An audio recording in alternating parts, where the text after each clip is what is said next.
Di awal film, kita akan dibawa ke negara Brazil, tepatnya di kota Sao Paulo.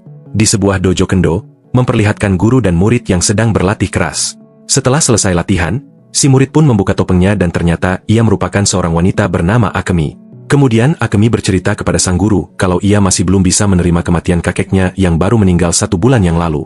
Sang guru pun menasehati Akemi agar ia mengikhlaskan kematian si kakek, karena itu semua takdir dari Yang Maha Kuasa. Sang guru juga meminta Akemi agar fokus saja ke latihan kendonya, agar suatu saat Akemi bisa menjadi master kendo yang sangat hebat. Untuk kalian yang belum tahu, bela diri kendo adalah sebuah seni bela diri pedang dari Jepang yang berasal dari kenjutsu. Seni bela diri ini menggabungkan praktik fisik dengan nilai-nilai kesopanan dan pengembangan karakter, di mana praktisi mengenakan jirah pelindung dan menggunakan pedang bambu untuk menyerang sasaran. Terunggah fakta kalau Akemi adalah warga asli Jepang yang sedari kecil sudah menetap di Brazil bersama kakeknya yang bulan kemarin meninggal. Adegan berpindah ke Osaka, Jepang, dan di sini kita akan diperkenalkan dengan salah satu petinggi Yakuza bernama Honda Takeshi. Honda mendapat panggilan untuk merapat ke markas karena ada satu anggotanya yang telah melakukan korupsi. Setibanya di sana, Honda pun bersiap untuk mengeksekusi orang tersebut. Namun sebelum dilakukan, orang itu mengatakan kalau ia memiliki rahasia yang sangat penting. Honda meminta orang itu agar mengatakan apa rahasia yang dimaksud. Karena rahasia itu begitu rahasia, orang tersebut tidak mau mengatakannya jika masih ada anak buah Honda. Alhasil, Honda langsung menghabisi kedua anak buahnya yang ada di sana.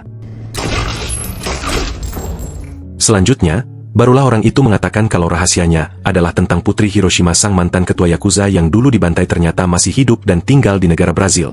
Setelah mengetahui hal tersebut, Honda pun langsung menghabisi orang itu.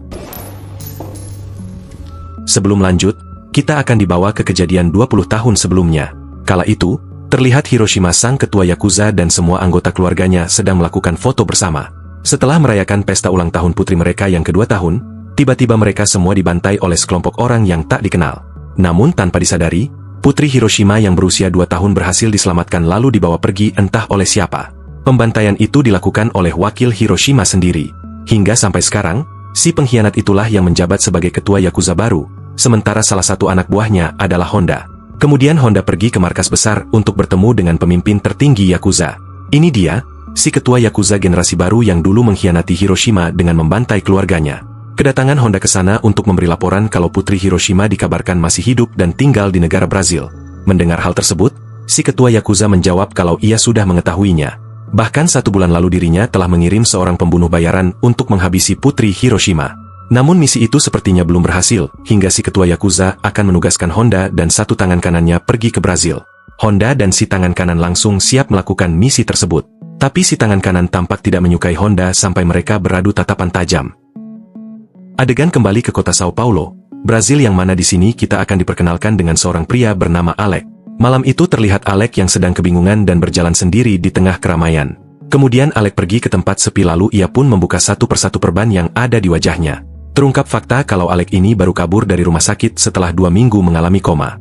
Sekarang Alex hilang ingatan, bahkan untuk mengingat namanya saja ia tidak tahu. Satu-satunya barang yang Alex bawa adalah sebuah katana, namun Alex juga belum bisa mengingat ini katana milik siapa dan kenapa bisa ada di tangan Alex. Di balik itu memperlihatkan Akemi, si wanita ahli bela diri kendo yang sedang berada di salah satu bar. Tak lama Akemi berniat untuk menyumbang lagu di atas panggung. Namun ketika sedang nyanyi sambil geol, tiba-tiba ada seorang begundal yang berniat melicihkan Akemi. Awalnya Akemi masih berusaha sabar dengan mengusir si begundal dengan cara baik. Namun gara-gara si begundal malah semakin tidak sopan, alhasil inilah yang dilakukan Akemi. Hampir saja Akemi menghabisi si begundal itu, namun beruntung ada penjaga bar yang memisahkannya. Saat akan pergi, si begundal mengancam kalau urusannya dengan Akemi belum selesai. Berpindah kepada Alex, si pria hilang ingatan yang sekarang memasuki toko barang antik. Saat bertemu si pemilik toko, Alex menanyakan apakah dia tahu tentang asal-usul katana yang Alex bawa. Melihat katana tersebut, si pemilik toko langsung terkejut dan ia malah menawar dengan harga mahal. Tentu Alex menolak karena kedatangannya ke sini bukan untuk menjual melainkan mencari tahu asal-usulnya. Awalnya si pemilik toko tidak mau menceritakan apapun dan meminta Alex pergi. Namun setelah Alex memberi sedikit gebrakan, akhirnya si pemilik toko takut lalu menceritakan asal-usul katana tersebut. Ternyata katana itu adalah katana langka yang hanya ada satu di dunia, serta dibuat di tahun 1950. 1 bulan yang lalu ada seorang kakek yang merupakan pemilik katana itu datang ke toko untuk menghasah katananya. Si pemilik toko tidak mengetahui siapa nama kakek tersebut, namun ia sempat mencatat alamat rumahnya dan langsung diberikan kepada Alex. Di hari berikutnya, Alec mendatangi alamat si kakek pemilik katana. Alamat tersebut rupanya menuju ke sebuah kamar apartemen sehingga Alec langsung masuk ke dalam. Ketika di dalam terlihat tidak ada satupun orang di sana dan ternyata itu adalah kamar apartemen milik Akemi. Artinya katana tersebut milik kakek Akemi yang 1 bulan lalu sudah meninggal. Di sini Alec memutuskan untuk menunggu sampai si pemilik apartemen datang. Malam harinya terlihat Akemi yang baru tiba di apartemennya. Saat mendak masuk tiba-tiba, Akemi diserang oleh si begundal dan 2 anak buahnya yang kemarin mengganggu Akemi. Kali ini Akemi berhasil dipojokkan oleh si begundal dan kedua anak buahnya. Namun ketika mereka akan memperkios Akemi, tiba-tiba Alec datang dan langsung menyerang para begundal tersebut. Di tengah pertarungan ketika begundal itu ada yang menembak dan ternyata yang melakukannya adalah Honda si petinggi Akuza yang baru tiba di Sao Paulo. Melihat hal itu, Akemi membawa Alec pergi lalu dikejar oleh Honda. Kejar-kejaran itu berlangsung cukup lama namun pada akhirnya, Alec berhasil mengunci Honda di dalam lift. Diberitahu kalau putri dari mantan ketua Yakuza yang dulu dibantai adalah Akemi namun Akemi sendiri tidak mengetahui tentang fakta tersebut. 30 menit kemudian, Akemi membawa Alec ke dojo tempat ia sering latihan kendo. Akemi langsung mengobati beberapa luka di tubuh Alec akibat perkelahian sebelumnya. Lalu Akemi bertanya dari mana asal Alec dan kenapa ia bisa membawa katana milik kakeknya. Alec menjawab tidak tahu karena ia sedang mengalami hilang ingatan. Justru kedatangannya untuk menanyakan asal-usul katana itu dan kenapa bisa sampai ada di tangan Alec. Akemi menjawab kalau kakeknya mungkin mengetahui hal itu tapi sayang saat ini sang kakek sudah tiada. Selanjutnya Akemi meminta Alec untuk menunggu sebentar karena dirinya akan mencari perban di ruangan sang guru kendo. Ketika sedang mencari perban, tak sengaja Akemi menemukan satu foto dirinya saat masih kecil bersama orang-orang yang tadi kenal. Bahkan di dalam foto itu juga ada Honda yaitu orang yang tadi mengejar Akemi. Di waktu yang sama, datanglah sang guru kendo hingga Akemi bertanya siapa orang-orang yang ada di foto tersebut. Sang guru meminta maaf karena ia tidak bisa memberitahu Akemi. Jika Akemi ingin tahu, sebaiknya ia mendatangi seorang nenek-nenek yang selama ini menjadi teman dekat kakek Akemi. Tanpa menunggu lama, Akemi berniat akan mendatangi nenek yang dimaksud. Singkat cerita terlihat Akemi yang sudah bertemu dengan si nenek teman dekat kakeknya. Di sini Akemi langsung bertanya tentang orang-orang yang ada di foto serta asal-usul katana milik sang kakek. Si nenek pun menjawab mungkin saat ini adalah waktu yang tepat untuk Akemi mengetahui semuanya. Si nenek hanya memberi sebuah alamat dan meminta Akemi agar datang ke alamat tersebut. Di sana Akemi akan bertemu dengan orang-orang sepuh dan nantinya mereka akan menceritakan semuanya. Dan cepat Akemi pun pergi ke alamat berikutnya yang berlokasi di kota sebelah. Di tengah perjalanan dengan menggunakan kereta, ternyata Alec mengikuti Akemi. Di sini Akemi bertanya kenapa Alec malah mengikutinya, karena seharusnya Alec istirahat sebab luka di tubuhnya belum sembuh total. Alec menjawab kalau lukanya tidak seberapa dan sekarang Alec ingin ikut bersama dengan Akemi. Di waktu yang sama adegan berpindah ke apartemen Akemi. Terlihat saat itu para polisi lokal sedang mengolah TKP atas tewasnya para begundal sebelumnya. Tak lama, datanglah si tahan kanan bos Yakuza baru yang mencari Akemi dan langsung menghabisi para polisi tersebut. Di sini si tahan kanan tidak menemukan Akemi karena kita tahu kalau Akemi sedang pergi ke kota sebelah. Pagi harinya terlihat Akemi dan Alec yang sudah tiba di kota sebelah. Kemudian mereka berjalan kaki untuk mencari alamat yang diberikan oleh si nenek sebelumnya. Selang beberapa saat, Akemi dan Alec tiba di lokasi sesuai dengan alamat. Ternyata lokasi itu adalah sebuah perumahan usang yang khusus dihuni oleh para imigran dari Jepang. Akemi dan Alec memasuki salah satu rumah dan ia pun bertemu dengan 2 orang kakek. Salah satu kakek di sana bertanya siapa mereka dan ada tujuan apa datang ke tempat ini. Akemi tidak menjawab dan ia pun langsung menunjukkan katana milik si kakek. Melihat pedang tersebut, seketika kedua kakek itu langsung memberi hormat kepada Akemi. Tak lama, datanglah seorang nenek bernama Moza yang meminta Akemi agar ikut bersamanya. Pada akhirnya, Akemi mengikuti Moza, sedangkan Alec menunggu di rumah itu bersama dengan 2 kakek tadi. Setelah Akemi pergi, kedua kakek itu membuka bajunya dan ternyata seluruh badannya dipenuhi oleh tato Yakuza. Rupanya mereka adalah mantan anggota Yakuza angkatan Hiroshima ayahnya, Akemi.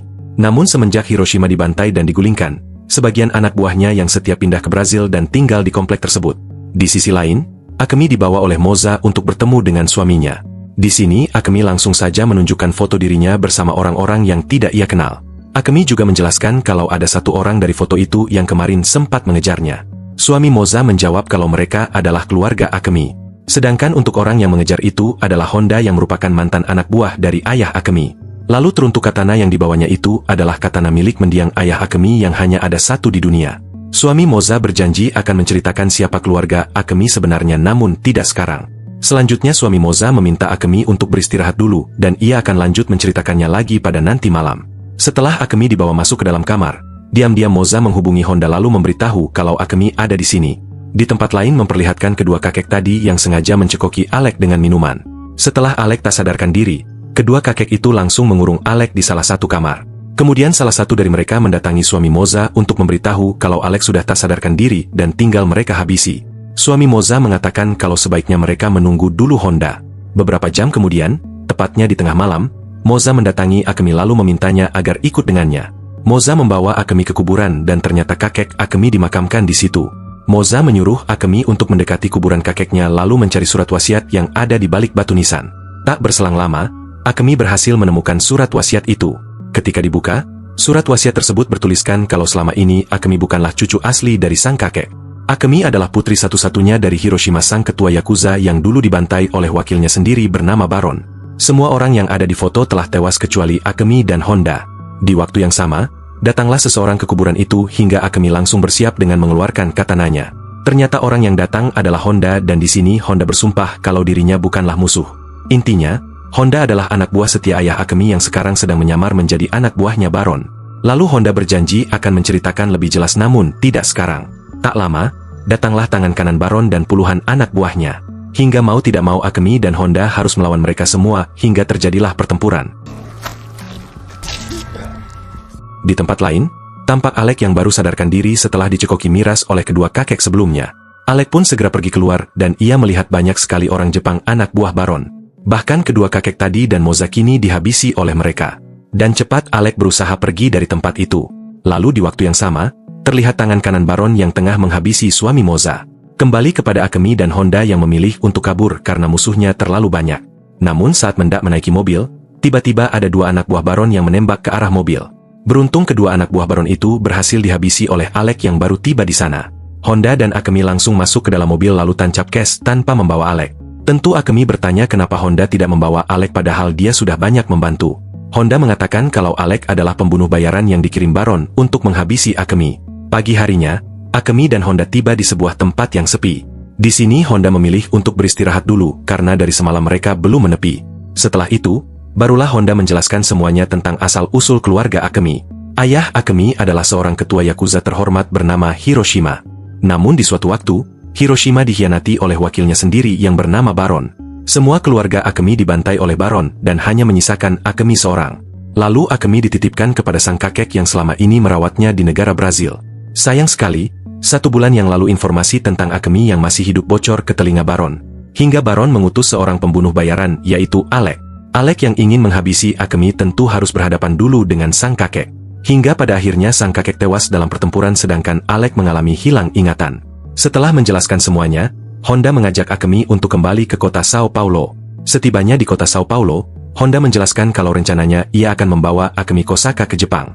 Seluruh mantan anak buah Hiroshima dulu pasti akan kembali menyatu saat mengetahui Akemi masih hidup. Di sanalah mereka akan mulai balas dendam dengan menyerang Baron serta semua pengikutnya. Jika mereka berhasil nanti, maka kepemimpinan tertinggi Yakuza akan beralih kepada Akemi yang merupakan keturunan asli dari Hiroshima. Mendengar hal tersebut, Akemi pun tidak langsung mengiyakannya sebab Akemi akan meminta izin dulu kepada sang guru bela diri kendonya. Singkat cerita, Akemi tiba di dojo kendo. Namun ia dibuat terkejut saat mengetahui sang guru dan beberapa muridnya yang sudah dalam keadaan tewas. Di waktu yang sama, secara tiba-tiba datanglah Alec yang tengah mencari Akemi. Tentu Akemi langsung menuduh Alec yang telah menghabisi sang guru dan para muridnya. Namun Alec bersumpah kalau dia bukan pelakunya. Dan kedatangan Alec hanya untuk mencari Akemi karena ternyata Alec jatuh cinta kepada Akemi. Akemi yang masih dendam karena Alec telah menghabisi kakeknya, ia pun langsung menyerang Alec. Terlihat Alec yang sama sekali tidak mau melawan karena faktanya Alec memang jatuh hati kepada Akemi. Setelah Alec berhasil dibuat tak berdaya, datanglah Honda yang hendak menghabisi Alec. Namun Akemi melarang sebab bagaimanapun Alec telah banyak membantu mereka. Kemudian mereka berdua pergi karena malam ini juga Honda akan membawa Akemi terbang ke Osaka, Jepang. Honda membawa Akemi ke sebuah klub malam lalu pergi ke atap gedung tersebut karena mereka akan dijemput oleh helikopter. Sayangnya saat di dalam klub ada sekelompok gangster yang sudah dibayar untuk menghabisi Akemi dan Honda. Pertempuran itu berlangsung cukup lama tapi pada akhirnya, Akemi dan Honda berhasil meratakannya.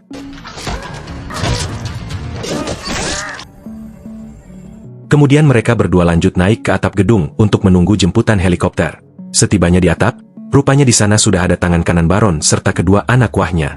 Bahkan Alec juga ada di situ karena sudah ditangkap oleh kedua anak kuah Baron. Di sini si tangan kanan menghina Honda dengan menyebutnya sebagai pengkhianat. Honda yang sudah tidak ada tenaga untuk berduel. Ia pun menjawab justru merekalah yang pengkhianat dengan membantai ketua Yakuza yang asli. Kemudian si tangan kanan menghampiri Honda lalu menghabisinya dengan menggunakan pedang katana. Bersamaan dengan itu, tadi sangka Alec masih menyimpan pistol dan langsung menghabisi kedua anak kuah si tangan kanan yang ada di sampingnya. Sayangnya setelah itu Alec harus pingsan akibat terlalu banyak mengeluarkan darah. Kini yang tersisa hanya tinggal Akemi dan tangan kanan Baron, hingga kemudian mereka pun berduel. Terlihat mereka yang sama-sama kuat tapi endingnya tentu Akemi dapat menghabisi si tangan kanan dengan cara ini. Kemudian Akemi menghampiri Alec lalu menyadarkannya. Di sini Alec memohon agar Akemi tidak pergi meninggalkannya lagi. Alec bersumpah ia tidak akan menyakiti Akemi karena dirinya benar-benar cinta kepada Akemi saat pandangan pertama. Setelah melihat keseriusan Alec, pada akhirnya Akemi pun percaya dan sekarang ia akan membawa Alec ke Osaka, Jepang. Tentunya untuk membalas dendam kepada Baron yang dulu membantai keluarga Akemi. Tak lama helikopter jemputan datang namun bersamaan dengan itu tiba-tiba filmnya malah tamat.